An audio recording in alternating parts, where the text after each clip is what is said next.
Hi friends, இன்றைக்கி எங்கள் வீட்டில் என்ன சாப்பாடுன்னு பார்க்கலாம். இது வந்து காக்காச்சோள மாவு ரொட்டி நான் செஞ்சது முதல் தடவை. எனக்கு அந்த அளவுக்கு வராது. சாமிக்கு நெய்வேத்தியம் காட்டணும் அப்படிங்கிறதுக்காக செஞ்சுருக்கேன். ஏதோ வந்ததை நான் ட்ரை பண்ணிட்டேன்.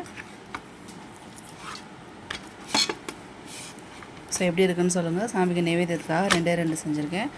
இன்றைக்கி கணபதி கௌரிக்கு இந்த சோள மாவு ரொட்டியும் இதுக்கு வந்து என்ன அப்படின்னா இந்த சோம்பு கீரை தான் நெய்வேத்தியத்துக்கு வந்து மெயினாக வேணும். ஸோ அது வந்து செஞ்சாச்சு. சோம்பு கீரை இதே நமக்கு எப்போதும் போல் குழம்பு வேணும் இல்லையா? ஸோ முருங்கைக்காய் குழம்பு, ரைஸ்.